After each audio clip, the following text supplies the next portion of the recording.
Good morning, ladies and gentlemen. This is Paul Cunningham, Capricorn Control. The time is 3 minutes after 6 Eastern Daylight Time. We're coming up on T-minus 32 minutes, 21 seconds. Mark. To facilitate the broadcast media, we will precede each announcement with a 5-second tone followed by a 1-second pause. Anyone who has not been furnished with a press kit can pick one up at the information trailer. At the present time, all systems are go, all lights are green. To review the morning for you, at T-minus 8 hours, 5 minutes, Launch Complex 39 was cleared and we began to load liquid propellant into the launch vehicle. At T-minus 4 hours, 30 minutes, Colonel Charles Brubaker, the command pilot, Lieutenant Colonel Peter Willis, and Commander John Walker were awakened by Dr. Roger Burroughs, a flight surgeon. They were given a final physical examination and pronounced all fit. The crew then had a breakfast consisting of half a grapefruit, a 10-ounce steak, 12 ounces of orange juice, 2 eggs, and toast. The crew is now in the gantry access arm where they're preparing to enter the spacecraft. We're at T-minus 30 minutes and counting, and this is Capricorn Control. Morning, gentlemen. Morning, Horace. Are we late? Traffic was terrible. I see you're all in good spirits. Have you done the EDS test yet? They're almost completed.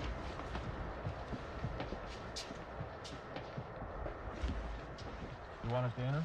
In a moment. What's up? I'm not very good at things like this. I've known you, especially Colonel Brubaker, for some time. What you're about to do today, I've spent my life. I'd just like you to know that I feel that all I've ever worked for, it has meaning today, and I'm very proud. Proud of the program, proud of what I've been able to contribute in some small way, and proud of you. I'd like for you to take this Bible with you. From me. From all of us. Why, Horace, I don't know what to say. Well, try saying nothing for a change. Horace, thank you. We'd be honored to take this with us. Well, gentlemen, let's go to Mars. This is Paul Cunningham, Capricorn Control. We're now at T-minus 21 minutes and counting. The wives of the flight crew are here at the gate and will be flown back to Houston following launch. Good morning, Congressman Peaker. We've reserved 3 of the best seats for you and for General Enders, right next to the Vice President. Is he here yet? No, sir, he's due any moment. Asshole probably thinks they'll delay the launch for him. Someone should tell him this is not a bridge opening. I hope you and Mrs. Peaker will be very comfortable. The agency would like you to have these commemorative binoculars to help you watch the launch and to remember this day. Ah, it's very nice. Look at it. Have a date, Capricorn One emblem, and gold. Very nice, Alice. I'm glad you like them. We'll need another pair for my wife. I beg your pardon? Don't make a fuss. That's all right. I said we'll need another pair for my wife. It's really not necessary. Here, Emily, take mine. I really won't need them. I really don't need it. Congressman Peaker, there's only a limited I'm amount. sorry, I didn't quite hear what you said. Would you mind repeating it, please? Oh, there's no problem. I'll get another pair right away. Very thoughtful. This is Capricorn Control. We're at T-minus 15 minutes and still counting. All systems are go. All lights are green. Mission Control has reported the spacecraft is now on full external power. The launch vehicle will transfer to full internal power in T-minus 50 seconds. Both Ascension and Canary tracking stations report clear reception. The prime recovery ship in the event of a terminated flight will be the USS Kitty Hawk, which is located 350 nautical miles south-southeast of Bermuda. This is Capricorn Control.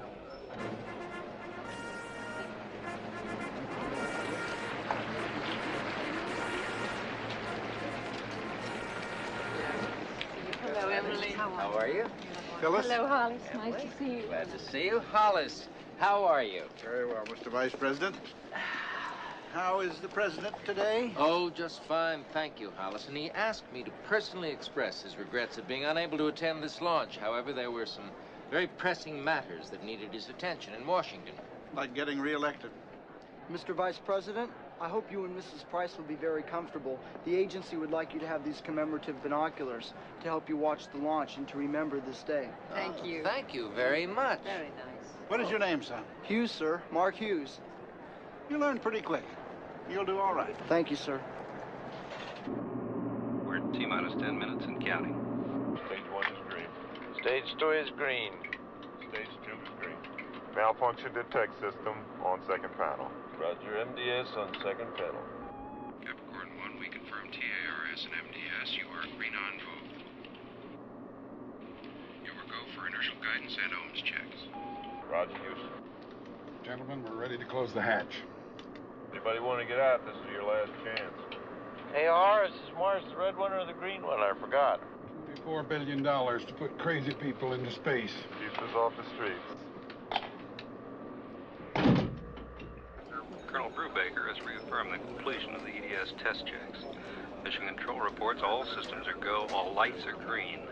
Dr. James Kellaway, director of the Manned Space Program, is in Houston at this moment. He is in full voice contact with the flight crew. Landing module OI shutdown. OI shutdown complete. Capricorn One, you should have full CM internal power. Roger, Houston. We have internal power. Vehicle final status check. Begin status check. TLR pressure reading is 45.2. Roger, Houston. Roger, Capricorn. We copy. Crew, would you and your men please follow me? Hey, what the hell is this? There's no time to explain. Please follow me. Are you nuts? I said there's no time to explain. This is an emergency. Please follow me. Now!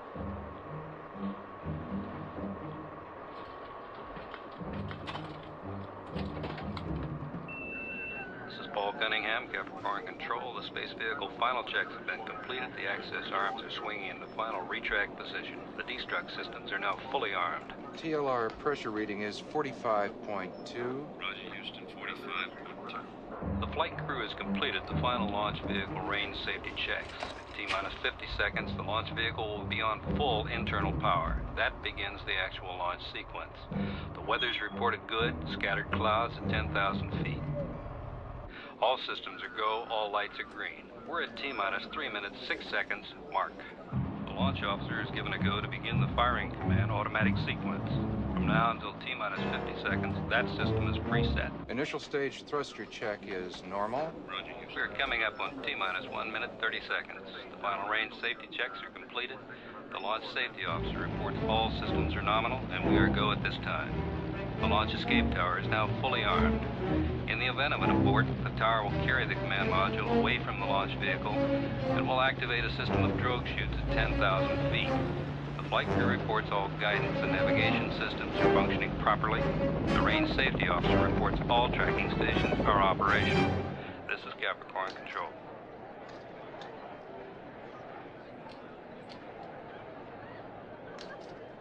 It's that big, tall, white thing over there. Can't miss it.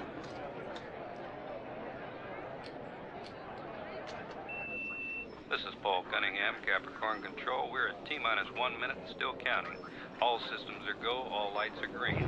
We should have launch vehicle power transfer right about now. Capricorn, give us your ALCS update. Roger, Houston, we read nominal ALCS. Roger, Capricorn. We copy. We're at T-minus 30 seconds. At the present time, all systems are go, all lights are green.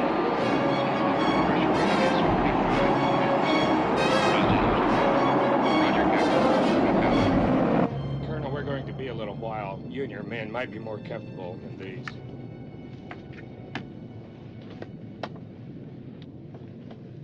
We are T-minus 18 seconds from liftoff. We're T-minus 15 seconds. T-minus 10 seconds. 9, 8. We have ignition. 6, 5. We have outboard engines. 3. We have inboard engines. 1, 0. We have a launch commit. We have a liftoff at 35 minutes after the hour. Roger, we are starting yaw. Engine roll program complete. The vehicle is on target, running smoothly. Looking good, Capricorn. We're coming up on T-plus 40 seconds. Staging should be in the next 30 seconds. Outboard cutoff should be in 10 seconds. Obico, Capricorn. Roger, Houston. We have outboard cutoff. Obico at T-plus 2 minutes, 29 seconds. We're go for staging. You are go for staging, Capricorn. Roger, Houston. 5, 4, 3, 2, 1. We read staging. We copy. We have separation. It's confirmed. We have separation at T-plus 2 minutes, 43 seconds. S2 ignition. We have S2. We have second stage ignition, S2 ignition at T-plus 2 minutes, 46 seconds. The vehicle is 47 miles downrange, altitude 43 miles, velocity 6,100 miles per hour. Mr. Vice President, please give my regards to the President. Oh, yes, I'll be very happy to do that, Hollis. I hope that whatever problems he found so important not to be here today, I hope he has considerable success with them. Well, that's really very sporting of you, Hollis. I'm sure the President will be very pleased to learn of your support. The President would get considerable more of my humble support if he would only be a little more helpful with this program here. Now, Hollis, you know the President is most interested in this program. I am most interested in a lot of things, including my wife's bridge game. That is not the same as supporting something. Hollis, there are a number of people who feel that we have problems right here on Earth that merit our attention before we spend billions of dollars on outer space. There are a number of people who feel that there are no more pressing problems in our declining position in world leadership. It was wonderful seeing you again, Hollis. The pleasure was all mine, Mr. Vice President. This is Paul Cunningham, Capricorn Control. We're at T plus 2 hours, 16 minutes into the flight. The spacecraft is now in an elliptical orbit with an apogee of 141 nautical miles and a perigee of 122 nautical miles. Mission Control reports full voice contact with the flight crew. This is Capricorn Control. Welcome, Colonel Brubaker. Could you please come with us? I'm not going anywhere till somebody tells us what the hell's going on. Everything will be explained to you. Bullshit. I want to know right now. Colonel, I know this sounds strange. We are all working for the same thing. We are not your enemy.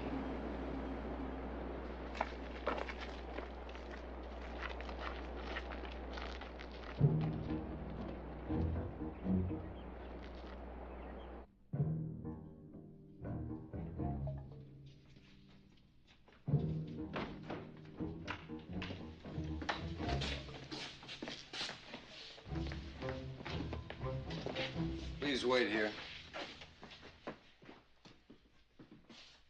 I suppose you're wondering why I called you all here.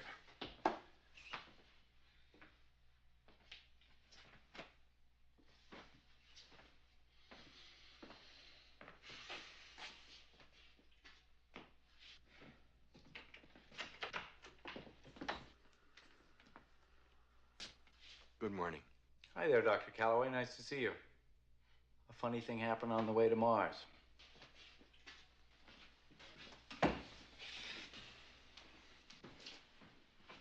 Well, why don't you all sit down?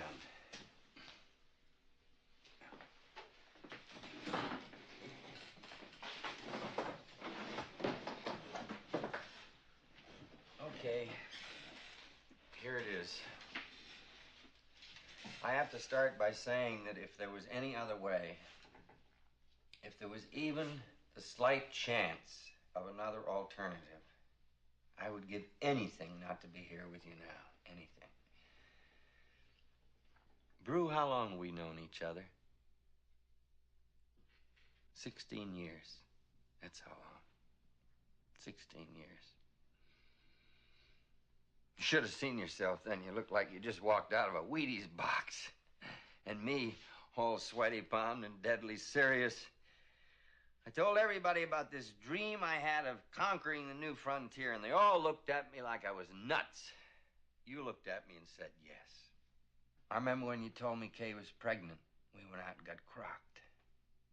I remember when Charles was born. We went out and got crocked again. The two of us, Captain Terrific and the Mad Doctor, talking about reaching the stars, and the bartender telling us maybe we'd had enough. 16 years. And then Armstrong stepped out on the moon, and we cried. We were so proud. Willis, you and Walker, you came in about then, both bright and talented wise asses. Looked at me in my wash and wear shirt, carrying on this hot love affair with my slide rule. And even you were caught up in what we'd done. I remember when Glenn made his first orbit in Mercury. They put up television sets in Grand Central Station, and tens of thousands of people missed their trains to watch. You know, when Apollo 17 landed on the moon, people were calling up the networks and bitching because reruns of I Love Lucy were canceled. Reruns, for Christ's sake. I can understand if it was a new Lucy show. I mean, what the hell is a walk on the moon? But reruns. Oh, jeez. And then suddenly everybody started talking about how much everything cost. Was it really worth $20 billion to go to another planet? What about cancer? What about the slums? How much does it cost? How much does any dream cost, for Christ's sake? Since when is there an accountant for ideas? You know who was at the launch today? Not the president, the vice president, that's who. The vice president and his plump wife. President was busy. He's not busy. He's just a little bit scared. He sat there 2 months ago and put his feet up on Woodrow Wilson's desk. And he said, "Jim, make it good. Congress is on my back. They're looking for a reason to cancel the program. We can't afford another screw-up. Make it good. You have my every good wish." His every good wish. I got his sanctimonious vice president. That's what I got. And so there we are. After all those hopes and all that dreaming, he sits there with those flags behind his chair and tells me we can't afford a screw-up. And guess what? We had a screw-up. A first-class, bona fide, made-in-America screw-up. The good people from Con Amalgamate delivered a life support system cheap enough so they could make a profit on the deal. Works out fine for everybody. Con Amalgamate makes money. We have our life support system. Everything's peachy. Except they made a little bit too much profit. We found out 2 months ago it won't work.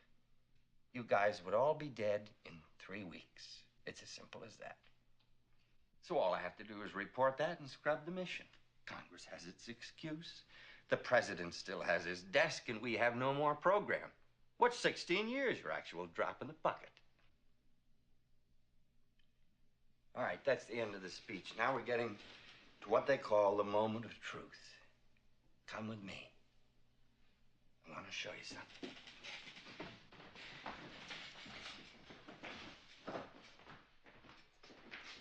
Roger, Houston. TMI burn time will be 5 minutes, 45 seconds. Roger, Capricorn. Delta V burn time, 3.3 seconds. There's a door here. I'm going to open it and walk into another area. If you follow me, you'll see a bit more. I'll answer some questions, and you're going to... Why don't you just follow me?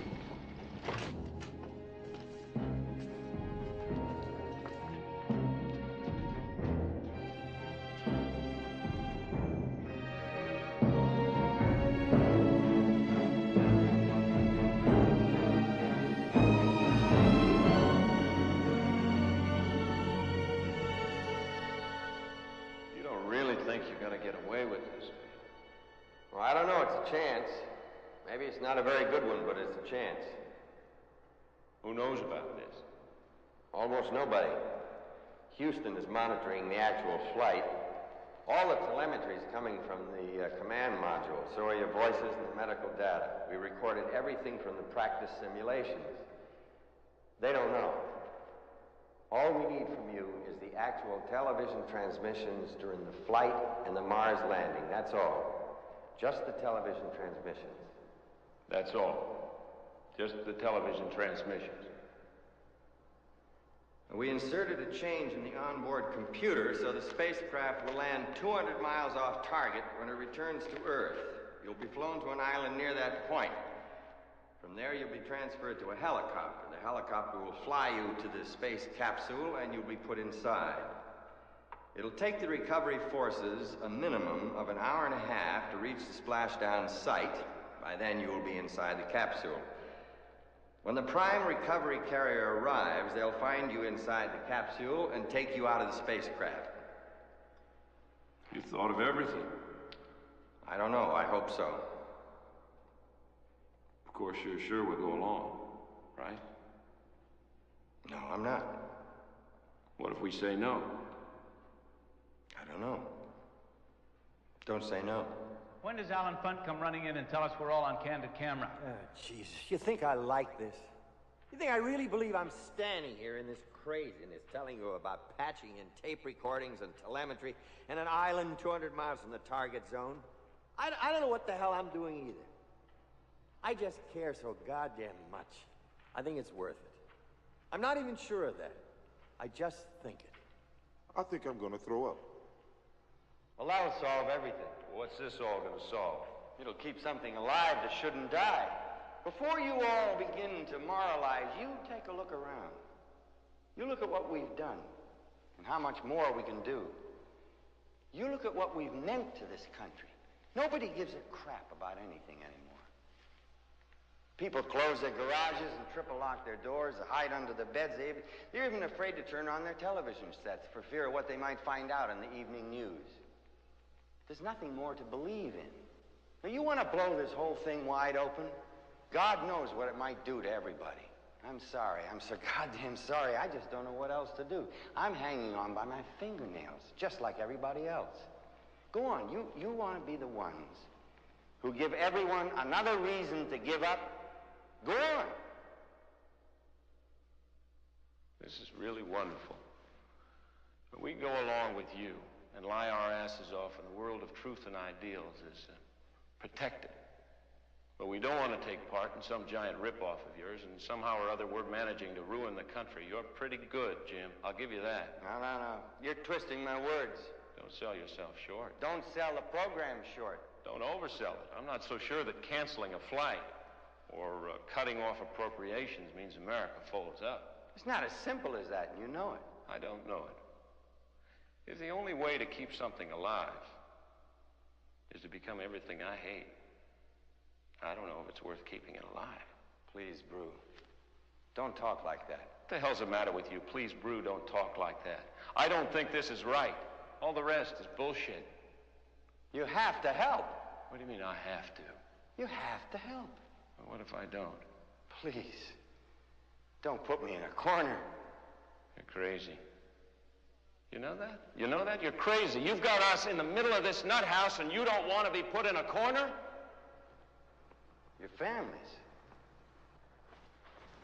What about our families? Please, you have to help. What about our families? You have to help. Shit, this thing is out of my hands. You think it's all a couple of loony scientists. It's not. It's bigger. There are people out there, forces out there, who have a lot to lose. They're grown-ups. It's gotten too big. It's in the hands of grown-ups. What about our families? They're flying back from the Cape to Houston. They're all together on the plane. No, you're not serious. Brew, don't make me. You son of a bitch, tell me! They're on the plane together, goddammit! You want it in writing? There's a device. It's on the plane, too. There's some people, if I don't give them the all-clear signal, they'll explode it. Don't you understand? It doesn't have to be like this. You have to help. It's gotten out of control. It's too big. You wouldn't. Tell me you wouldn't.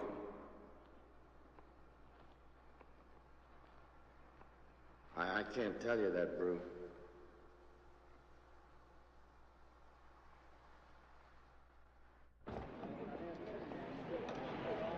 This coffee is horrible. It's not that bad. It is. It's that bad. Don't drink it. I'm always unwrapping things. I wake up and take the cellophane off the drinking glass. The soap's in a Holiday Inn wrapper. Even the toilet has a paper band on it with a nice little note from the hotel saying they put the band on the toilet for my protection. I'm always afraid that if I stay in bed too long, the maid's going to walk in the room and put a paper band around me and the bedspread. I don't mind. You wait. After a while, you won't know what city you're in. I defy anyone to tell me the difference between the Holiday Inn in Houston and the Holiday Inn in Cincinnati. The rooms are the same. The music in the elevators is the same. Even the ladies with too much makeup in the coffee shop are the same. You never know where you are until after breakfast when you read the paper. I don't mind it. Well, I don't mind it that much either. It's just that I would like it all to be with someone I care for. Someone I could share it with. Bullshit. You're so damn cynical. I'm not cynical. It's just that your act could use a little polish. What do you mean by that? Well, Liz Haller, for starters. It was the California primary. I believe you used the one about both of you being witnesses to the unfolding of history. You have to admit that's a little better than soap wrappers. You think all I want to do is jump you? Yes. You would know sincerity if it ran over you. Not if you were driving it. I'm glad I'm not like you. I have better legs. Okay, I give up. Don't give up so easily. Just change your approach. What approach would you like? How about something like, I would like to jump you. Think that would work? Stands a better chance than wanting to share a meaningful life together. I would like to jump you. Go jump yourself.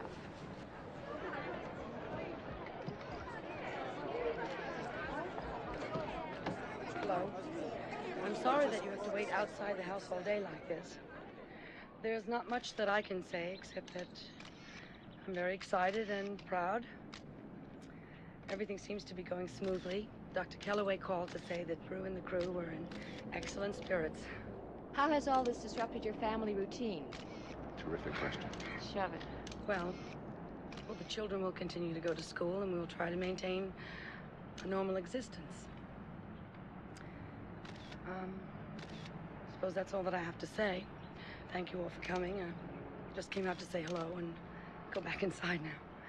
Thank you. Goodbye.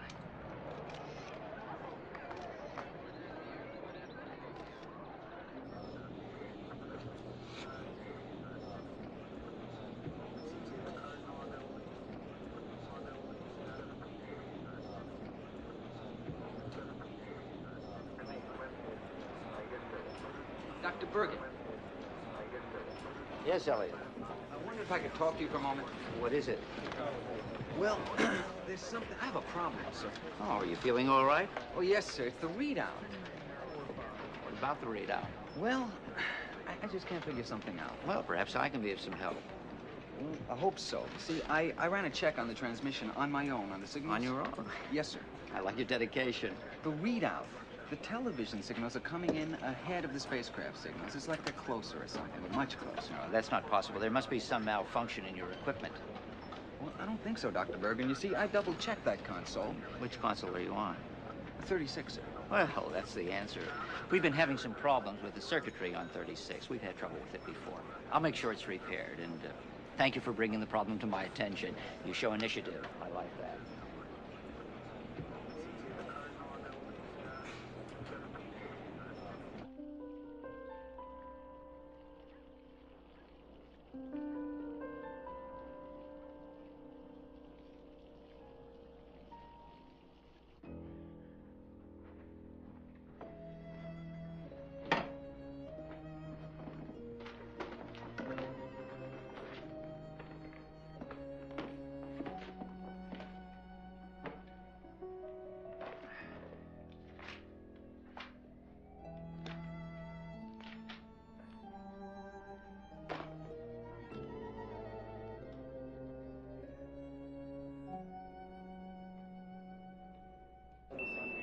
This is Paul Cunningham, Capricorn Control. We are T plus 131 days, 4 hours, 15 minutes into the flight, 5 minutes from landing. The wives of the flight crew arrived at Mission Control at 2:31 Eastern Daylight Time. In just a few minutes, we should be receiving a signal from the spacecraft. It's important to know that it takes 21 minutes for the signal from Mars to reach Earth. We have no way of communicating with Capricorn One, and what we will see actually happened 21 minutes ago. This is Capricorn Control. We're getting something now. We are changing to a secondary frequency. Houston, this is Capricorn One. CM-LM separation was nominal. I have CM visual contact through the port window. Delta V burn time 3.3 seconds. 3.3 seconds burn is correct. We should be hearing from the CM soon. Houston, this is Just Capricorn wait. CM. I see the LM. 5 minutes after the landing, that asshole Price will be calling to tell me how pleased the president is. If our data is correct, their altitude is 2.2 miles, pitch angle 20 degrees, vertical descent 44.6 feet per second. We have passed locator. Altitude 950 feet. Looking good. 15 seconds. 15 seconds. 10 seconds. 10 seconds. 9, 8, 7, 6, 5, 4, 3, 2, 1, 0. Houston, this is Capricorn One. We have landed.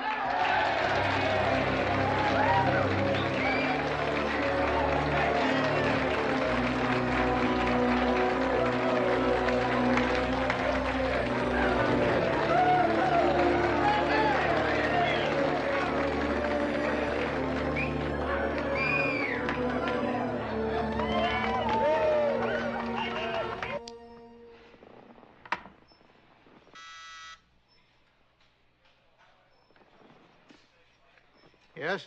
Vice President Price on the line. Hello? Hello, Mr. Vice President.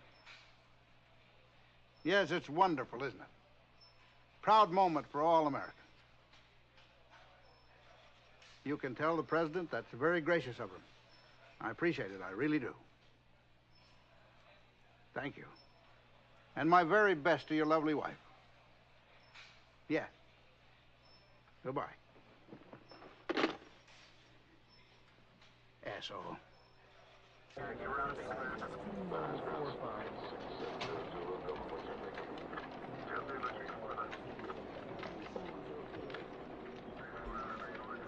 Dr. Kellaway, I wonder if I could speak to you for a moment. Certainly, Elliot. What seems to be the problem?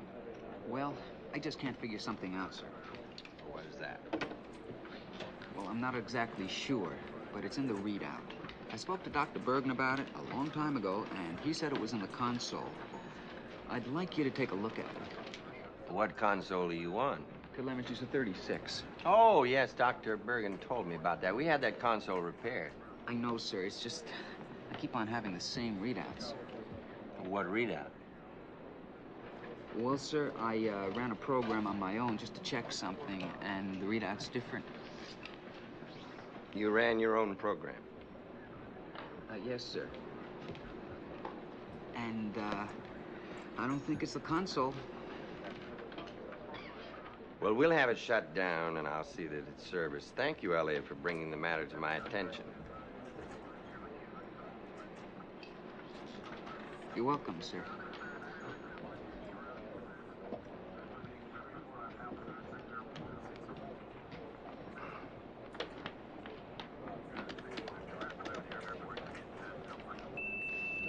Paul Cunningham, Capricorn Control. The flight director advises that the LM crew has been given a go for the first EVA on the Martian surface. Because the time delay would make a conversation impossible, the crew has taken a pre-recorded message from the President of the United States along with them. This is Capricorn Control. Houston, we are activating the camera. Roger, Capricorn. Houston, you should have a picture now. We have a pretty good picture now. Houston, I am out of the hatch. I'm on the ladder. Houston, the suit is functioning. The ladder is steady. I am 3 steps from the bottom. I'm 2 steps from the bottom. Houston, I'm on the bottom step. Houston, I am going to set foot on the surface. Ready, slow-mo. I take this step in the journey of peace for all mankind. Hey! Slow-mo.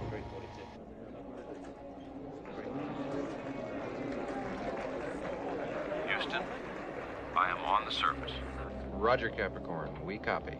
I'm starting to walk now.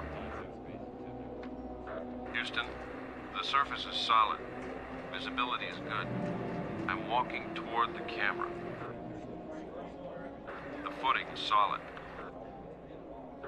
The surface seems powdery. I'm picking up the camera now. I have the camera. The picture will get shaky for a while. The footing is good. Houston, I am setting the camera down now. The rocks seem very porous. Houston, I am outside the hatch. Houston, I am on the ladder. Ready, slow-mo. Houston, I'm stepping onto the surface. Take slow-mo.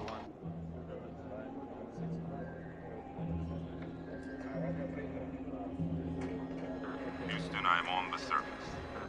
We are going to set the flag on the surface. We do not claim this planet in the name of America. We claim it in the name of all the people of the planet Earth. We hope that our visit will increase the understanding of the human race.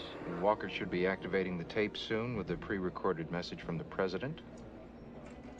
Houston, I am starting the tape. To the men of Capricorn One, I bring you greetings from your fellow Americans and all of the citizens of the world. You are so far away. It takes light more than 20 minutes to reach you from here. One could say not only light, one could say time.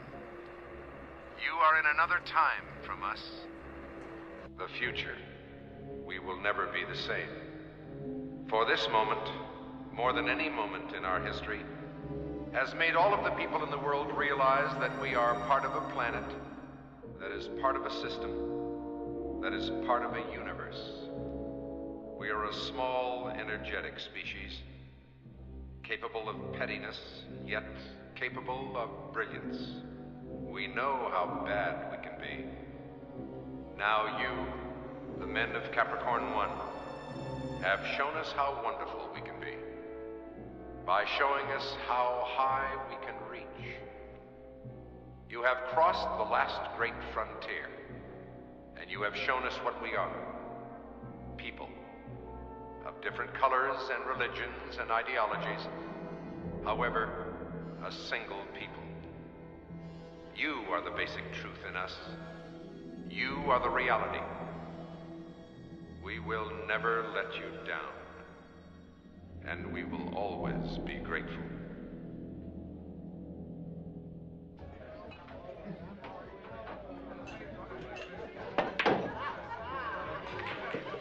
I have decided after careful deliberation and painful soul searching to give you an opportunity to win your $50 back. I don't feel like playing. 8-ball, $5 a game. I don't feel like it. $10 a game. Serious? So am I. I'll even let you break. How much more serious can a person be? You're drunk. I knew there was a reason I was feeling this good. I need a drink. Underneath that wash and wear shirt, you have some heart. It may be sanforized, but it's a heart. Marty?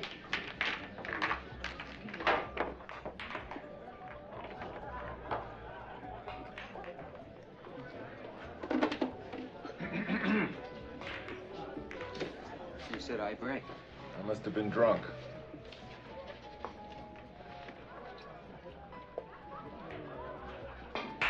Hard day at the office, do you? I don't want to talk about it. Did you break your slide rule? I'm not really sure. I ran a check on my own on the transmission signals. The numbers came up screwy, so I told Dr. Bergen about it. It was like he was pissed at me for running a check. He said it must be a console malfunctioning, so I told Dr. Calloway about it. He said the same thing. Big deal. What did you expect, a merit badge? I guess so. They must know what they're doing. Those numbers couldn't have been right anyway. No way. Well, if you know the numbers couldn't have been right, why the hell are you so upset? It was the way they reacted. No double check or anything. They looked at me like I was a kid and offered me a cookie. What were the numbers? Have to admit it is ridiculous. Good, let's play pool.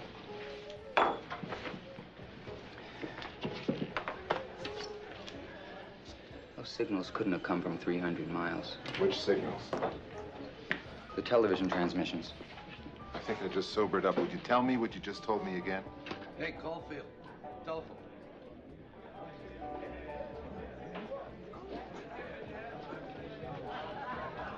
Hello. Yes, this is Caulfield. What? I'm sorry, you'll have to speak more clearly. I think we have a bad connection or something. I can't hear you. Who? I don't understand what you want. Look, if you call the assignment desk, they'll be glad to send someone over to cover that for you. Yes, ask for the assignment desk. Assignment, that's right. You're welcome.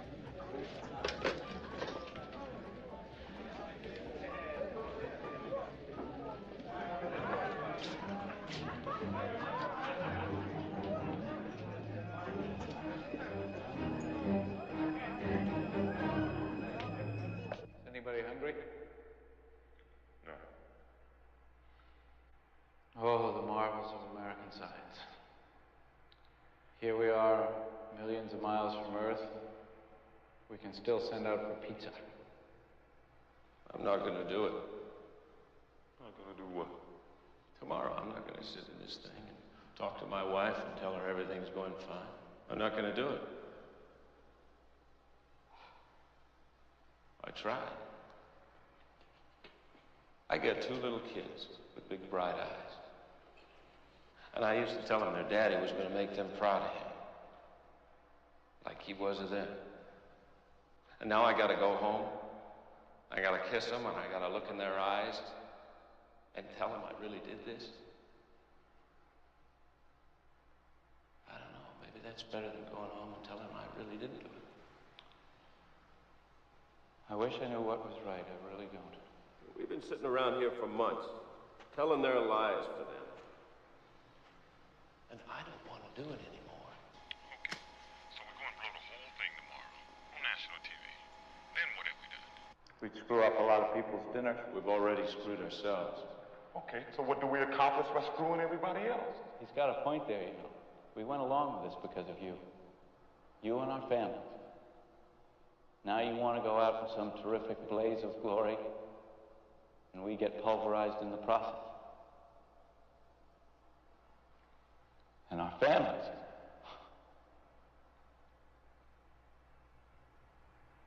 What about our families? I know.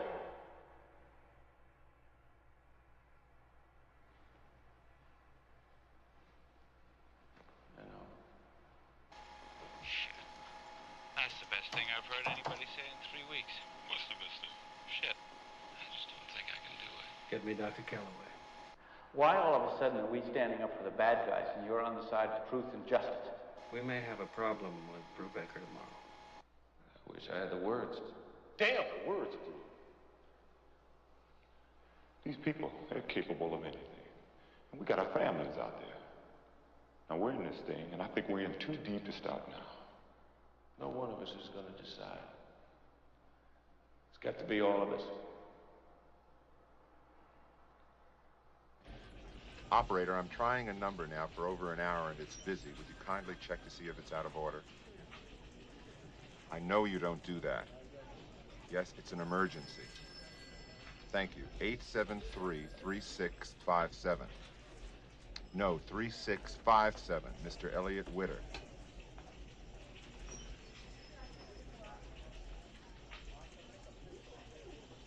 Out of order? Thank you very much, Officer. This is Paul Cunningham, Capricorn Control. We're at T plus 223 days, 6 hours, 32 minutes. All systems are go, all lights are green. We're awaiting the start of the final television transmissions from the command module on its return to Earth. This transmission is specifically a conversation between the crew and their wives. This is the first time the crew has been close enough to Earth to make normal conversation feasible. This is Capricorn Control. Capricorn One, this is Houston. Capricorn One, this is Houston. Roger, Houston. This is Capricorn One. Houston, do you have a picture? Roger, Capricorn. We have a picture. We have 3 anxious ladies here who would like to talk to you. Roger, Houston. We sure like to talk to them. Okay, go ahead, but keep it short. Remember, this is long distance. Jack? Jack, it's Betty. Hey, Betty. How are you? You look fine. Thank you. You know, we can't see you up here, but you sure sound terrific. I miss you. So do the kids. Thank you. I miss them, too, more than you all know. Peter? It's Sharon. Told you never to call me here. Are you feeling well? Feeling very well. How's Sandy? She's got the part of Wendy in her school play. They're doing Peter Pan. That's terrific. You sound so close. It's hard to believe you really are that far away in space. It's hard for me to believe it, too. Brew, Hello, Kate. we're all so proud of you. Can you hear me, Brew? Yes? I'm not sure, Brubaker. Keep watching. Brew, I have a surprise for you. What? I said I have a surprise for you. What is it? Charles wrote a composition in school, and he won an award. May I read it to you? Brew, can you hear me? Yes, please read it to me. It doesn't look good. Do you want me to cut the transmission? Not until I tell you. My Father, by Charles Brubaker, Jr. My father is far away from me now. He is flying to Mars. I miss him very much. I always miss him when he goes away. I'm not sad, though. I used to be sad when he went away. One day he told me something. He said that people can't live only for themselves. He said that he was trying to do something that would be good for everybody. I know that is what he is doing now.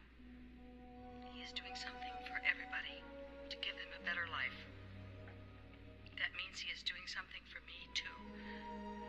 So even though he is far away, he is thinking about me and I am with him. That is why I'm not sad. That is why I'm so proud of my dad. And I love him so much. Kate? What is it? There's something I want to say.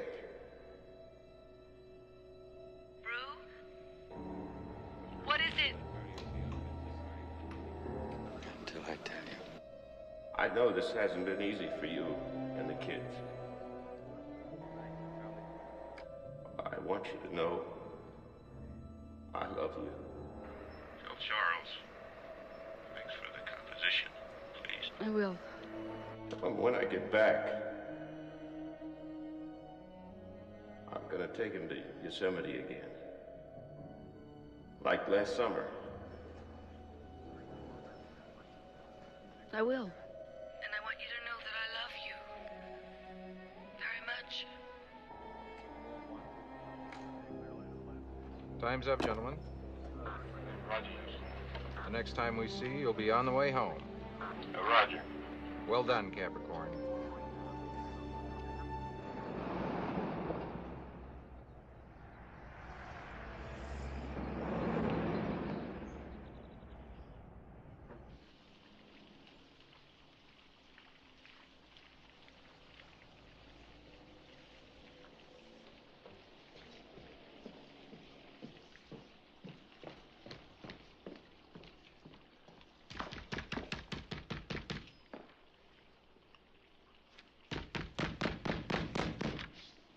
Yes?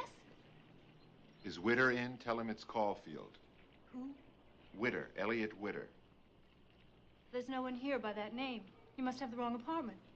Well, this is apartment 228, isn't it? Yeah. Oh, you probably have the wrong building. You know, they all sort of look alike. Yeah, that's right. This is 4311 Claridge, isn't it? Yeah, it is. Elliot Witter lives at 4311 Claridge in apartment 228. Is this a joke? Look, I've been here a million times. Elliot's a friend of mine, and he lives in this apartment. Look, Mr. Whoever you are, I'm cleaning an oven. It's my oven. It's in my kitchen, in my apartment. Now, if you don't mind, I'd like to get back to it. Wait a minute, just wait. Look, I'm not a crazy person, and I'm not a mugger. I'm looking for my friend, and he lives in this apartment. I swear it. Would you get your foot out of my door, or I'm going to call the police. Now, I don't think this is funny anymore. Wait, I can prove I've been here before. I know this apartment.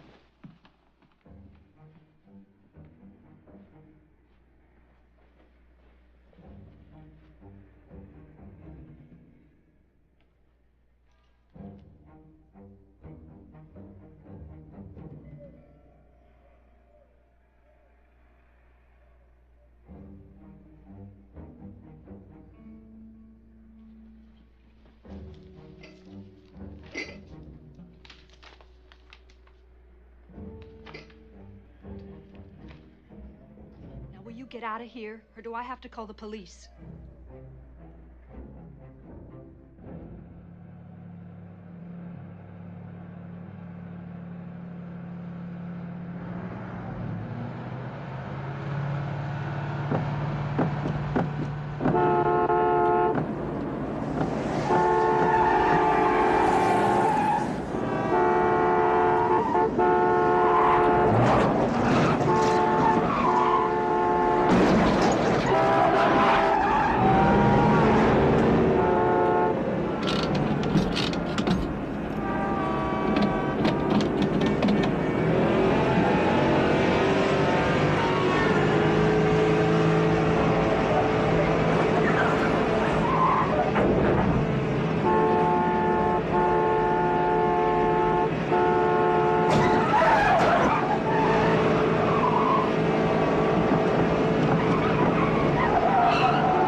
Paul Cunningham, Capricorn Control. We are 259 days, 14 hours, 12 minutes into the flight. All systems are nominal. All lights are green. The prime recovery ship, the USS Oriskany, is in position. An on-target landing should result in a recovery time of 18 minutes from splashdown and the opening of the hatch. After the crew delivers its speech on the Oriskany deck and is welcomed aboard by Captain Earl Moore, they'll be taken below deck for a medical debriefing. Tonight at 8 o'clock Pacific Daylight Time, the crew will attend a victory banquet topped by a special dessert, a 40-foot red cake depicting the Martian surface. We are 23 minutes, 12 seconds from the beginning of the reentry phase. This is Capricorn Control. We have a chopper waiting on the island to take you to the spacecraft when it splashes down. It'll take the Oriskany about an hour and a half to reach you, so there won't be any rush. All lights are green. Roger. All green. Separation thruster checklist. Separation thruster checklist. Outboard thrusters. Outboard thrusters armed. Inboard thrusters. Inboard thrusters. How are we doing? We might have a slight problem, sir. What is it? They're a little bit off target. How far off?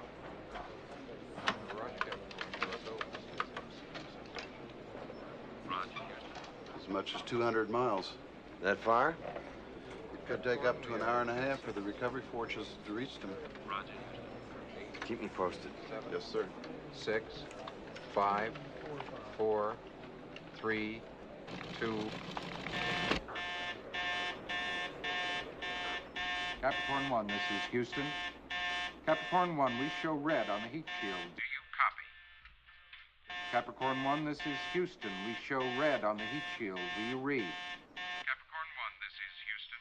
Capricorn One, this is Houston. We show red on the heat shield. Do you copy? Capricorn One, this is Houston. Capricorn One, we show red on the heat shield. Do you copy? Capricorn One, Dr. this Calloway? is Houston. Capricorn One, this is Houston. Do you read? Capricorn One, this is Houston. Capricorn One, we show red on the heat shield. Do you copy? Capricorn One, this is Houston. Capricorn One, this is Houston. Capricorn One, this is Houston. Capricorn One, this is Houston. Capricorn, we show a red light on the heat shield. Do you copy? Capricorn One, this is Houston. This is Paul Cunningham, Capricorn Control. We are advised that there appears to be a malfunction. We do not know what the problem is. We will keep you advised. This is Capricorn Control. Charles, take Sandy and go inside. Charles, go inside now. Charles, I said right now.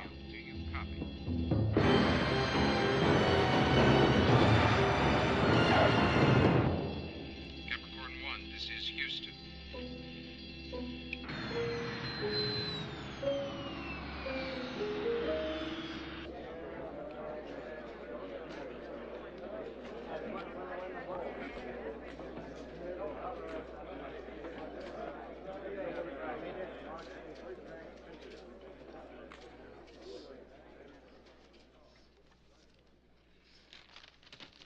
Ladies and gentlemen, I have a brief statement, and then I will answer your questions.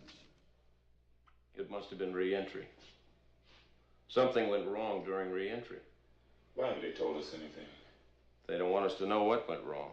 What went wrong? Where the hell is Calloway? Where the hell are we?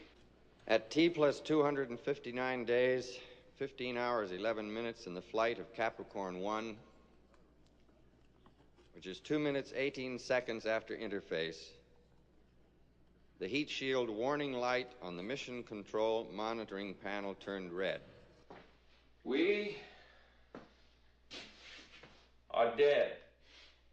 What? We're dead. Shit, I was such a terrific guy. We tried to establish radio contact with the spacecraft, and we were unsuccessful. It landed off course. Why haven't they said anything to us? And if it never landed, either the heat shield separated or the chutes never opened. Either way, we are dead. The heat shield evidently separated from the command module, and as you know, the heat shield is the only protection the module has against the heat buildup on re-entering the Earth's atmosphere. The spacecraft disintegrated within 12 seconds after the loss of the heat shield. Right now, Kellaway is making a speech about what brave, wonderful guys we were. I cannot adequately describe how we feel. These men were an integral part of a family here in the program. Anybody ever sees us again and the whole thing falls apart. Simple as that. They can't afford to have us around. That is the end of my statement. Have you spoken to the families? Yes. I don't know how we have a lot of choice in this matter. I say we get the hell out of here. Anybody disagree?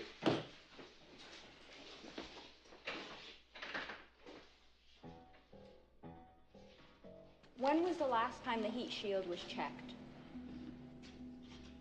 All during the re-entry phase, there were a series of status checks. All of them gave us every indication the shield was in place.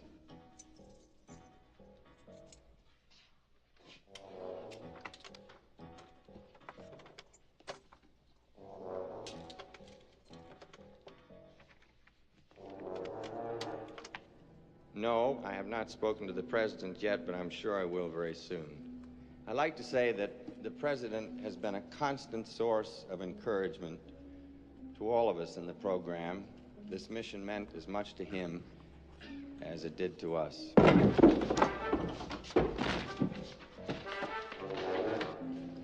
You think this will end the manned space program? I don't know. You can't reach that far without stumbling somewhere along the way. That doesn't mean that your goal isn't worthwhile. So many people have given so much. In 1967, we had the Apollo 1 fire.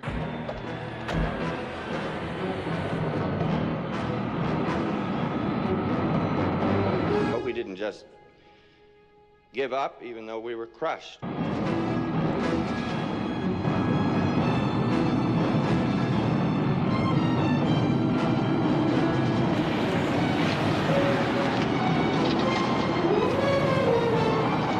We went on as they would have wanted us to.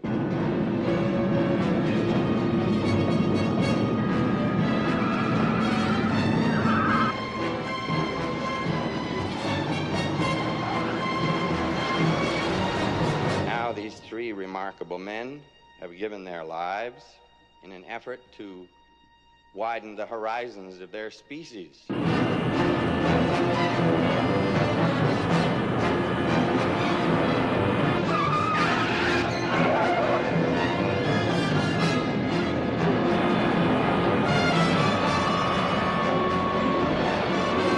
died striving for a goal.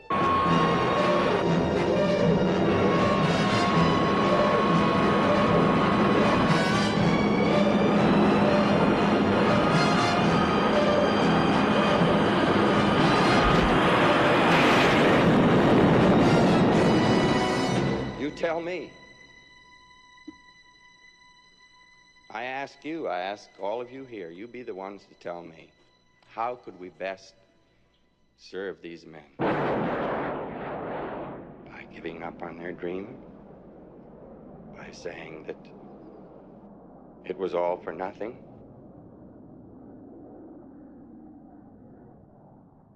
You give me the answer. That was the left gear we lost. See if you can retract the other one. Have you any idea where we are? No. Which direction are we headed? West. Once we hit the coast, we'll go north. All we've got to do is get to any city, any place there are people. A newspaper, a television station, any place we can show up and be seen, then it's over. I'm not sure it's exactly over. Our families, our kids, they think we're dead. I wonder. When we show up, when everybody finds out, I wonder if they'll be happy. Maybe it'd be better for them if we were dead.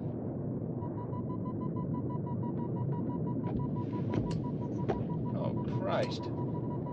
Fuel, there's no goddamn fuel. told you never to take a trip without checking the tank. What about reserve? We're on reserve. That's great. I'll start to circle, see if you can find a level area. There. Over there, beyond those cliffs. Are you sure you know how to land this thing? Full flaps.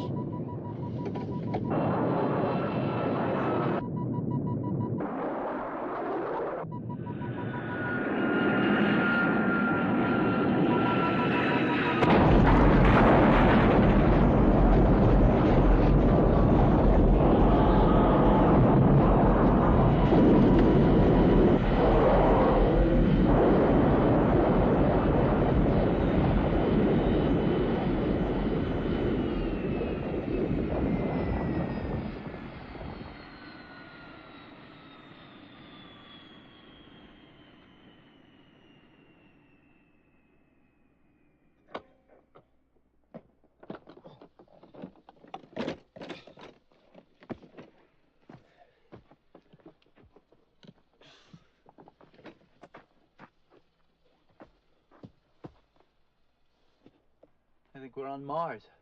We got about 20 minutes head start on him. It's not gonna be hard to spot this plane from the air. We got two choices. Either we stick together or we split up and go in different directions. Hey, I just found a survival kit in here. A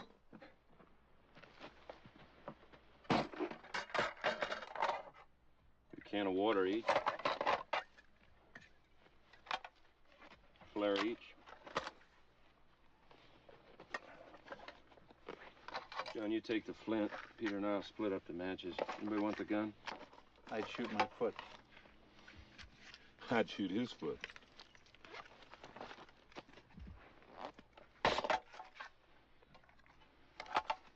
You take the knife. Remember, if any of us gets caught, or he can't make it, shoot off a flare, so the others will know. I'll continue west. John, you go north. Peter, you go south. We came from the east, so we know that's the wrong way. There's not a lot of time. There's too much to say, so let's go. If any of us makes it, well. I ever tell you the one about the guy who had a job giving enemas to elephants and... Thanks.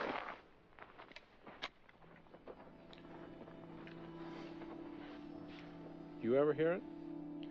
You can tell me about it when we get home.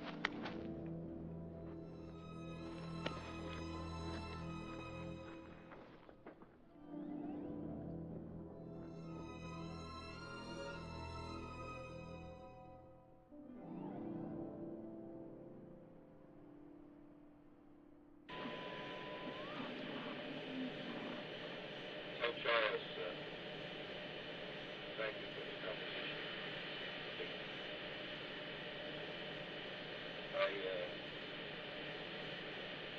Well, tell him when I get back, I want to take you to the Yosemite again. Like last summer.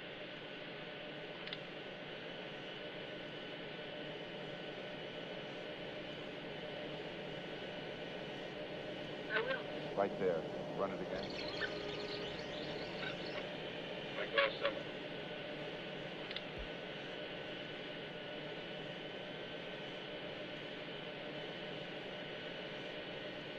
I will.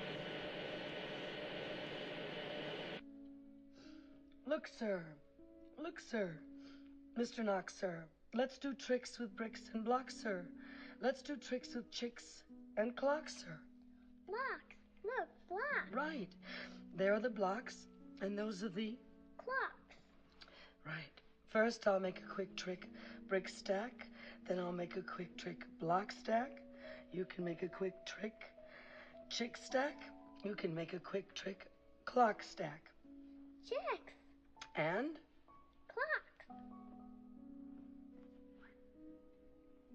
And here's a new trick, Mr. Knox. Socks on chicks and chicks on fox. Fox on clocks, on bricks and blocks. bricks and blocks on Fox and Box.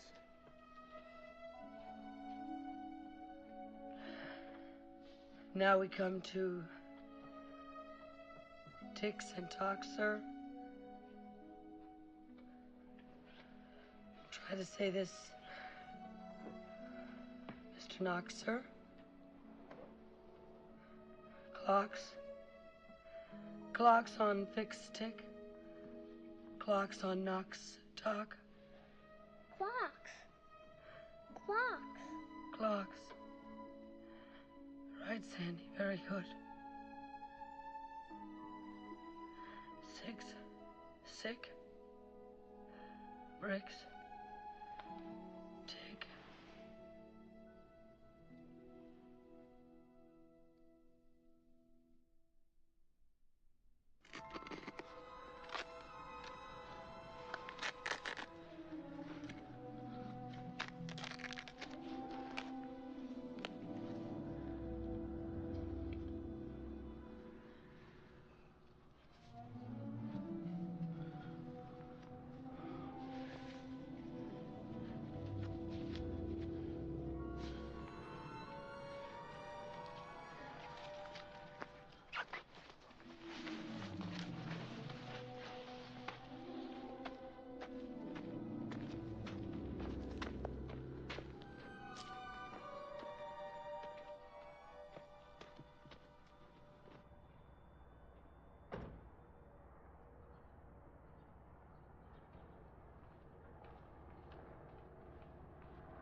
Yes?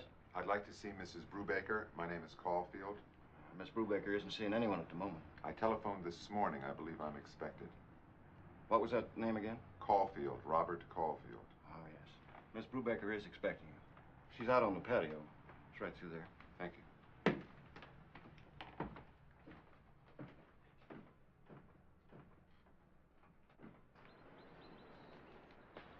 Mrs. Brubaker. Mr. Caulfield. Sit down, please.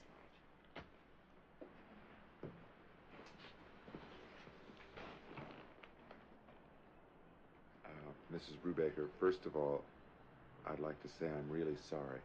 Everyone is I know, so... and I appreciate it. Please don't be too uncomfortable with me. I don't know that I could put up with that right now. I understand that you think you're interrupting me, and you are, but I welcome the interruption. You called and said it was something important. What is it? Mrs. Brubaker, it may not be important to you. I'm looking for something that may be important to me. It's personal. You're a reporter, aren't you? Yes, as I told you, I'm not looking for an interview. I would like to ask you a few questions about the last time you spoke with your husband after the landing. What about it? Well, this may sound strange, Mrs. Brubaker. Please don't be upset with me. Just before the conversation ended, Colonel Brubaker said to you something about going on a vacation, and your reaction was, it was like you didn't understand what he was saying. Why would you want to know about that? As I told you, it's something personal. It's personal to me, too. Please, I'm not trying to embarrass you or anyone else. Why would any of this be your business? Please, trust me. Why? You ask really good questions.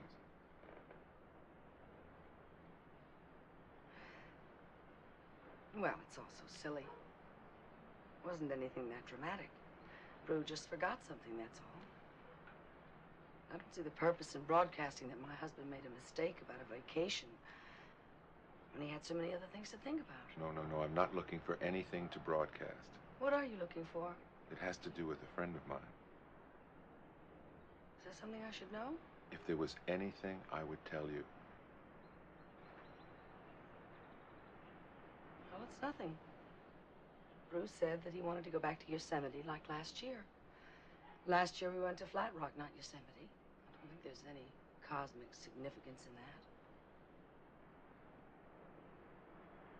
Mrs. Brubaker, I truly thank you. I'm sure you had better things to do than put up with a bunch of stupid questions. No, I didn't. Have I been any help to you at all?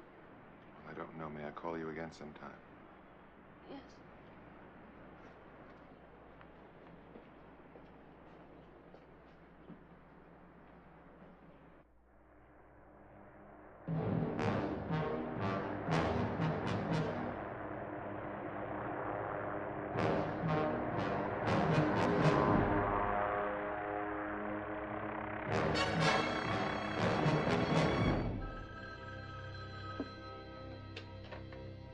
Yes.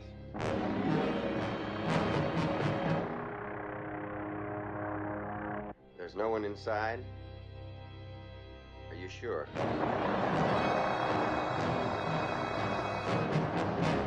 Get more personnel. They can't go too far on foot.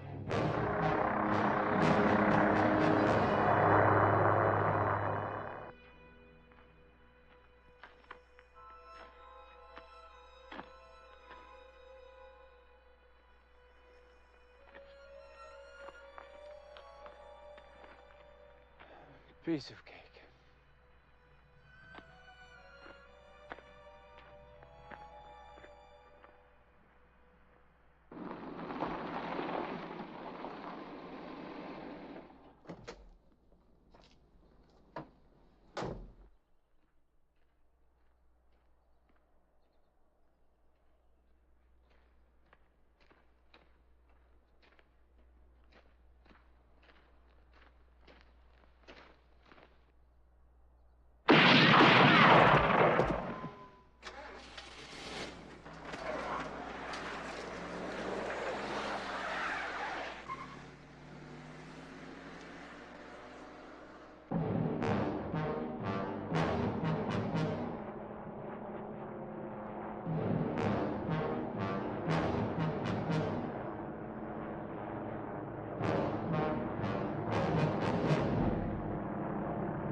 Charles, cut it out.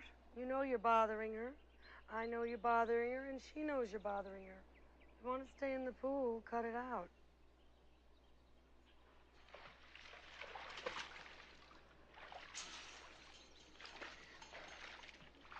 Hi, Uncle Jim. Oh, there, Charles.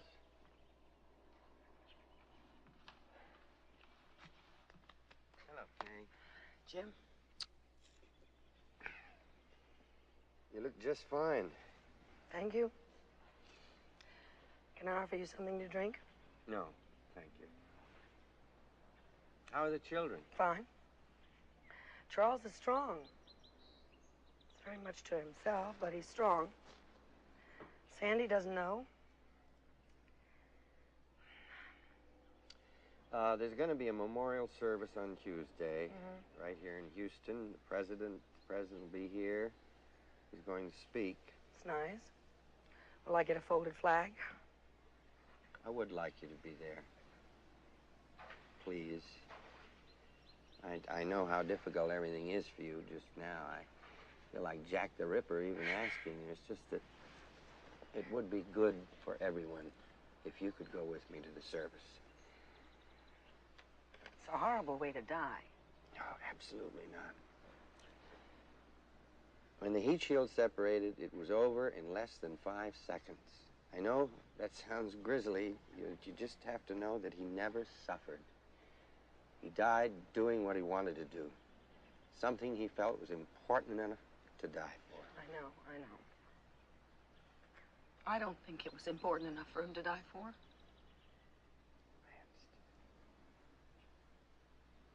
I'm so sorry.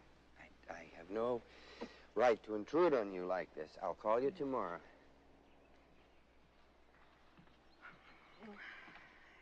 Jim, I'll go. You're a very special woman. He was a very special man. Thank you.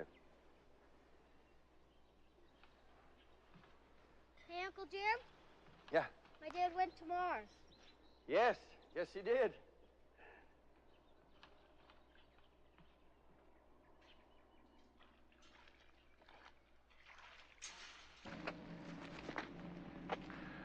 I'm dehydrated. Dehydrated. Science. Manual says, look for science. Water. Manual says, science for water.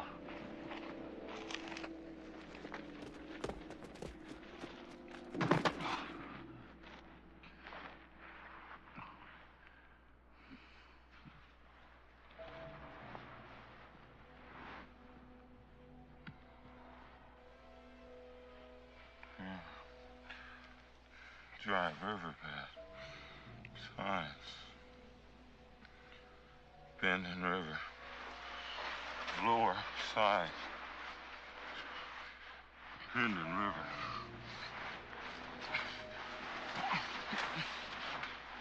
It's just water. The river bend at the bottom.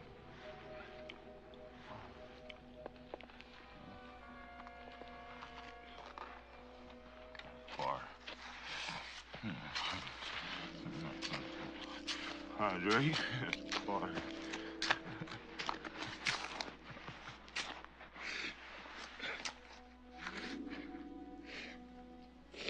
Elizabeth, there's no water. There's no water. I don't want to die.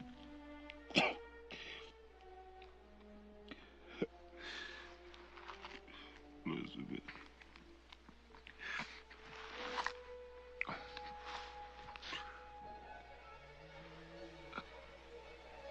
Birds. Elizabeth. Birds. To get the birds.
Yes.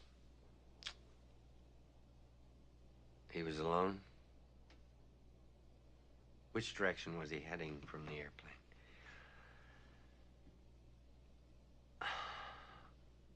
Look south and west only. Call everybody off north and east. The other two are south and west. Hello again. Hello again. Can I offer you something to drink? Yes, thank you. What would you like? Some scotch straight, please. You haven't found what you're looking for. You're embarrassed about bothering me again. However, there were 1 or 2 questions more you'd like to ask me.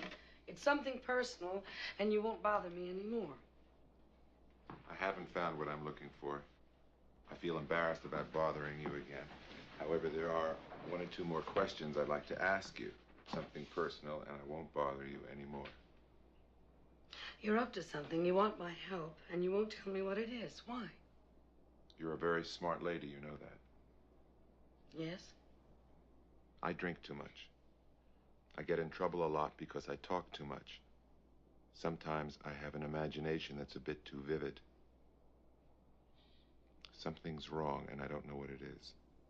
Believe me, I would never do anything to harm you or your husband. I swear I wouldn't. What are you after? I'm taking a terrible risk telling you this. You may throw me out of here, and I do not want to be thrown out. I don't think your husband is the kind of man who makes mistakes, no matter how far away he may be. I think he was trying to tell you something. What? What did you do at Flat Rock?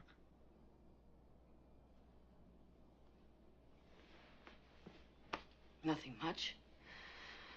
We came home after one day because Charles got sick. What did you do that one day? I don't remember. We took a tour of the town. They had those tours. And I don't remember. We took some home movies. Do you have them? Yes. May I see them? Yes. They were making a movie the day we were there. Brew got a big kick out of it. He never knew it took so much time to just do one simple scene. Charles loved that one. He wasn't in the greatest mood, though. He didn't know it, but he was sick. Brew was fascinated with the detail. He couldn't get over how something so fake could look so real. He kept on saying that with that kind of technology, you could convince people of almost anything. There's this guy, see? He takes a trip to Europe. It's his first vacation in a long time. He sees the sights, you know.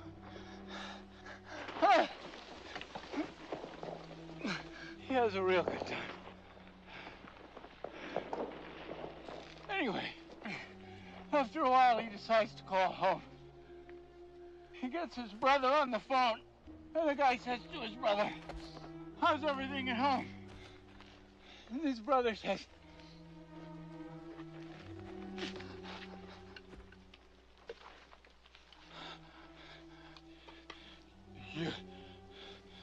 Your cat died.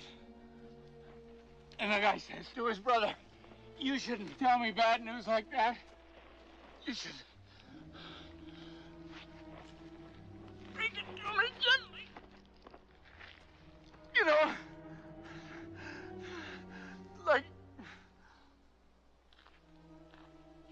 you should say something like, the cat crawled out on the roof and chasing the squirrel. And got stuck. We had to call the fire department. And when they finally got there, the fireman crawled out. He grabbed the cat. But on the way down, he slipped, and the cat fell to the ground. Ah! Ah!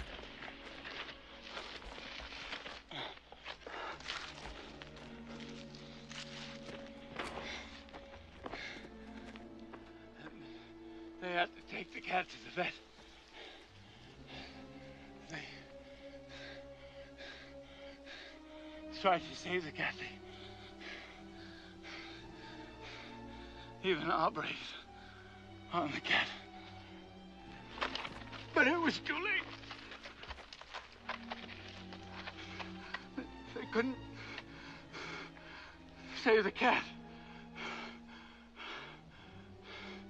That's how you should break bad news like that.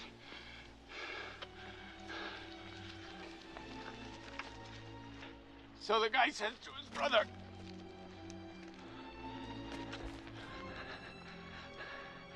How's Mom? And the brother says...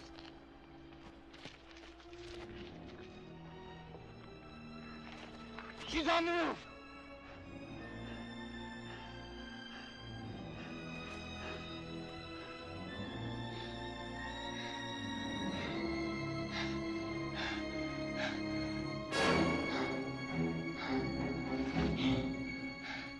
Got it. She's on the roof.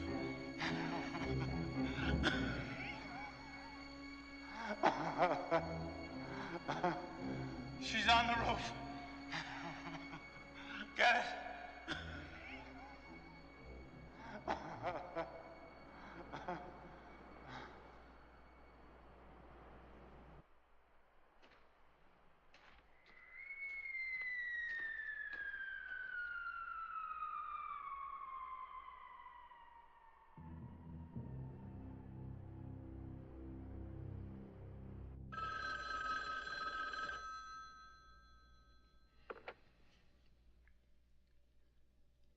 Yes. Which one? What direction was he going? Brubaker is going west. Put everybody west.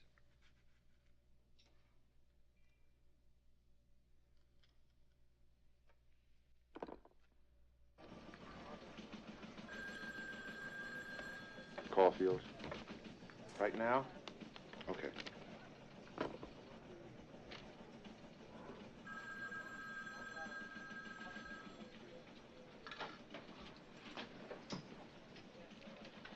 How nice of you to join us here. Listen, I think I got something. You need a dermatologist? Don't tell me, I'll get it. George Raft, right? Where the hell have you been? I have to talk to you. I think I'm on to something. It could be your actual ball game. I mean it. Golly gee, Scoop, that sounds very interesting. Something's wrong. Something big. They know I'm onto it, and they try to kill me. Who's they? I can't tell you. Why not? You wouldn't believe me. You don't think so? Okay, listen to me. I got a tip from a friend, a good friend. Then he disappeared. He disappeared? Like he never existed. There's some lady living in his apartment. His apartment is all different. She said she's been living there for more than a year. I checked the building rental office. They have receipts from her for more than a year. I checked NASA personnel. They have no record that my friend ever worked there. They say they never even heard of him. So this friend of yours who works at NASA gives you a tip and then he disappears. And it turns out that he never lived in his apartment. He never worked at NASA. And this is the guy that gave you the tip on your cosmic scoop, and you think I won't believe you? My car. Someone tampered with my car. The one you decided to go swimming with? They did something to it. I couldn't stop it. Can you prove that? The police said, they said that nothing was wrong. And you think I won't believe you? Somebody took a shot at me. When? Yesterday. Thank God I've got an alibi. I'm telling you the truth. Listen to me, and listen good. I don't like you, Caulfield. You're ambitious. You think the way to get ahead is to come up with the scoop of the century. Woodward and Bernstein were good reporters. That's how they did it. Not by telling me they've located Patty Hearst 3 times like you did, or that brilliant piece of investigative journalism you pulled off by finding an eyewitness to the second gunman in the Kennedy assassination. The small fact that the man had been in a mental institution at the time never deterred you, not Scoop Caulfield. Well, most reporters are like me. They are plotters. They spend a lot of their time checking little things, like facts. They cover mundane stories like wars and trials and hearings. You never seem to have enough time in your busy schedule to stoop so low as to cover a story. You occupy your time with tips from people who never existed, driving your car into water and then claiming it wasn't your fault, getting shot at by unseen gunmen. Now, I really hate to interrupt your meteoric career with something so plebeian as a legitimate story. However, a trainload of propane gas had the bad taste to derail near Galveston, and there's a whole town that just might blow up. So it would be just really peachy of you if you would join your film crew that's waiting for you on the plane at this very moment while we speak. That was some speech. I thought so. I cannot go to Galveston right now. I don't think I heard you. Look, when a reporter reporter tells his assignment editor that he thinks he may be onto something that could be really big, the assignment editor's supposed to say, you got 48 hours, kids, and you better come up with something good, or it's going to be your neck. That's what he's supposed to say. I saw it in a movie. Get your ass on that plane. I can't. I have to follow this. And you can't tell me what this earth-shattering story is? It sounds too crazy. If I told you, I'd be in more trouble. You're not crazy. I'm crazy. I'm crazy for listening, and I'm crazy for saying what I'm about to say. I'll give you 24 hours to come up with something, not 48. I saw the movie, too. It was 24.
Freeze! I'm not moving an inch. Robert Caulfield? Yeah, who the hell are you? Federal agents. We have a warrant to search your apartment. You have a warrant? What for? Just don't move. I promise. Just tell me what this is all about. Hey, come here. Look at this. Could you come with me, please, Mr. Caulfield?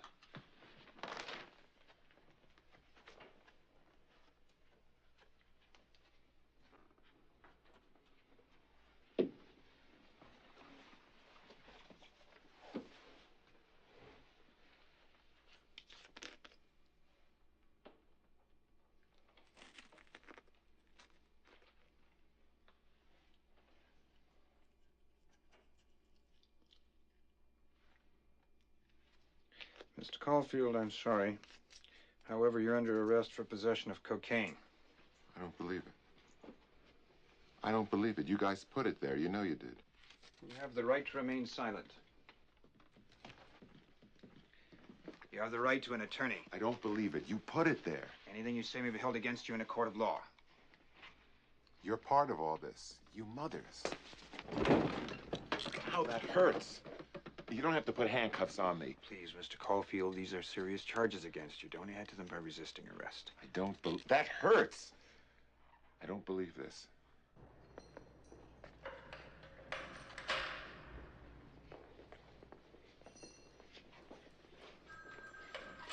Well, hello there, Caulfield. So nice to see you. It's at this point that Alan Hill says to Richard Conte. Jimmy Stewart. Oh, yeah, Jimmy Stewart, thank you. Look, Scoop, I can't keep bailing you out of trouble. The front office is on my neck. I don't know how much longer I can keep them off, right? Right. Wrong. I got you out of there so as not to embarrass the network. I mean, you are a schmuck. I can't trust you to cover a fire. You'd probably fall down and get burned. You probably would be the cause of it. A company car. You're fired. Oh, I love how that sounds. I love that so much, I'm going to say it again. You're fired. You're through. Oh, I love it. It's not what it looks like, really. Frankly, Scarlett, I don't give a damn. You see, I told you. You tell me about the lonely plight of a dedicated journalist, I tell you to stuff it. You tell me about a meaningful relationship, I tell you to stuff it. You tell me you're in trouble, you're out on bail, you just got fired, I tell you I'll be right over. My head hurts. You look awful. Thank you very much. You're quite welcome. Did you find out what I asked? 1 o'clock in the morning, I get a call from an unemployed junkie to find out all of the military installations in a 300-mile radius around Houston, Texas. You certainly have a way with words. Did you find out? Yes, and it wasn't easy. It took exhaustive research. Well, I'm proud of you. How many? 1. White Bluff. It's a SAC base. My father used to be stationed there. That's exhaustive research? At 1 o'clock in the morning, you call your father. That's exhaustive. White Bluff, that's too big. Too big for what? Too big for what I want. What do you want? I'm thinking of enlisting. They'll never take you. That's why I'm thinking of enlisting. You're on a story, aren't you? I was fired. You're on a story, and I'm helping you. This can't be happening. I really appreciate that. The only reason I'm doing it, considering your track record, whatever story you're on will turn out to be garbage. You shouldn't mince words.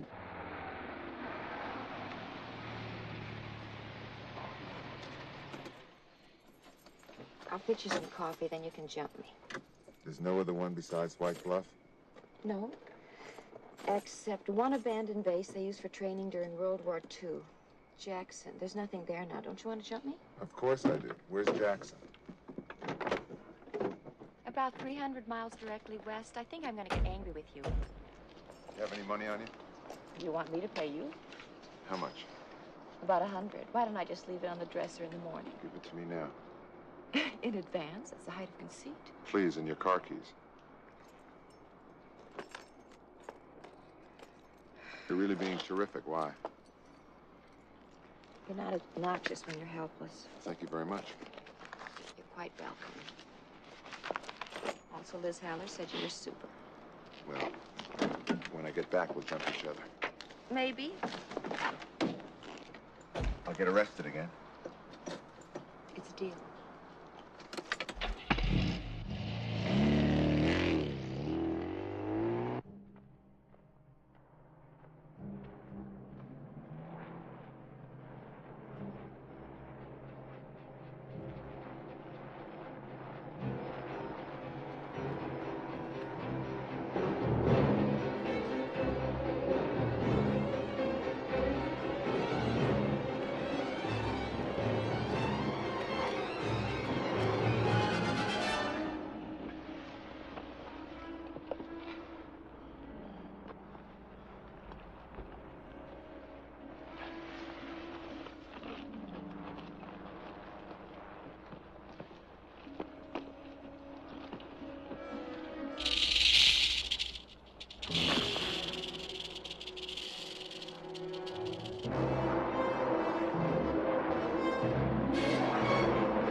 You in charge here?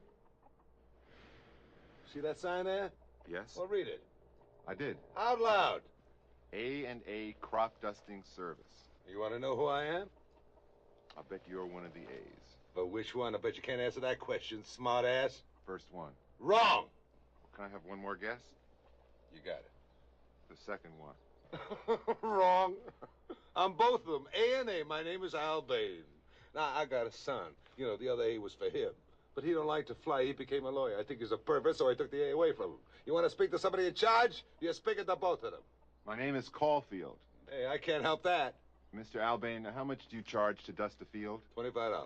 I'd like to hire your plane. That'd be $100. You said you charged $25. $25 to dust the field, but you ain't got no field because you ain't no farmer, which means you ain't poor, and I think you're a pervert. Okay, 100. 125. What? Because you said yes to 100 too quick, which means you can afford 125.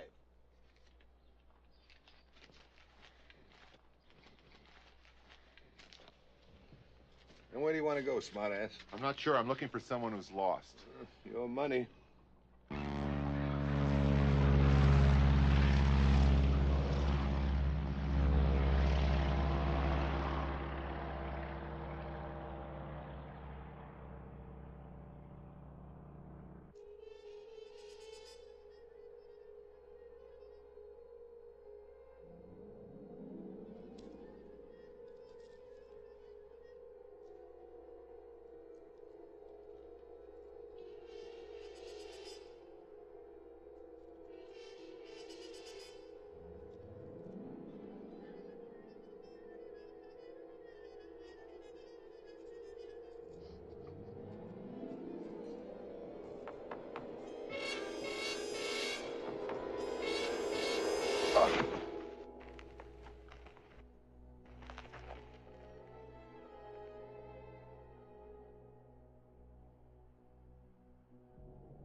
Put your goddamn head down so I can see.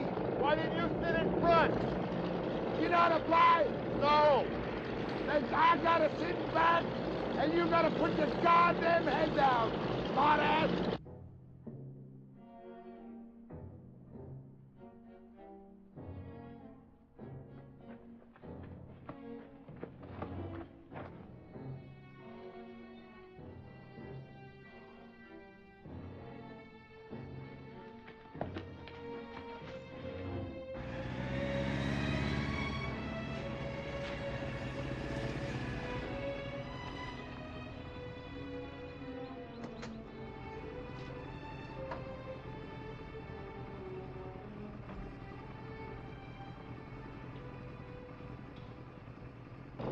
What the hell is your friend doing out here? He's lost. He robbed a bank or something? No. Well, I get a third. What? We find him, I get a third of the loot. Now keep your goddamn head down.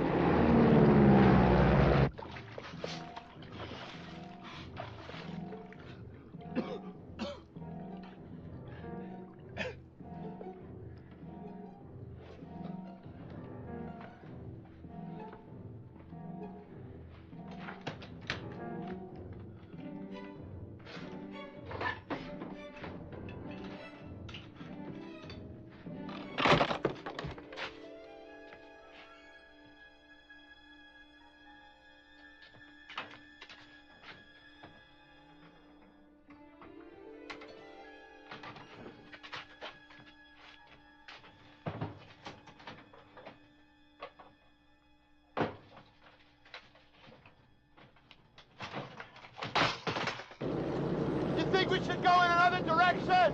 Hey. What? Over there. Where? Helicopters. I seen them fly around here last couple of days. Let's follow them. I would if I could see him.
They're going down over there.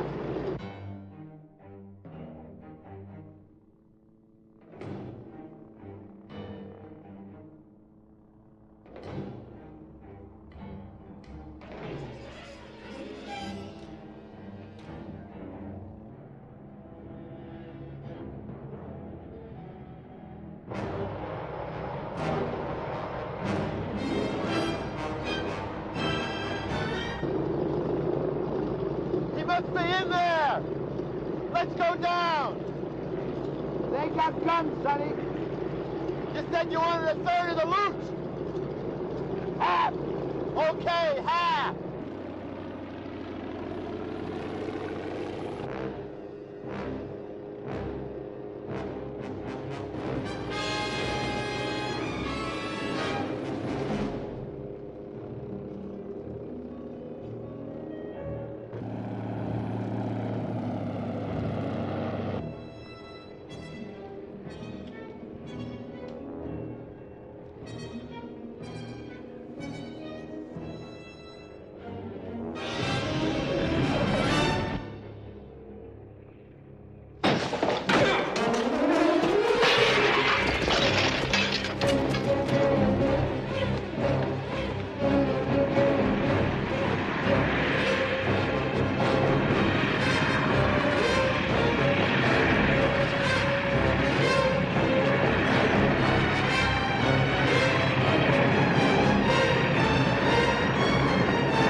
Goddamn head down!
Brubaker, Mrs. Willis, Mrs. Walker, my fellow Americans, I come here today to talk of unfinished hopes and of unfulfilled dreams. Charles Brubaker, Peter Willis, and John Walker left this earth for their dream a little more than 8 months ago. They were never able to return to us.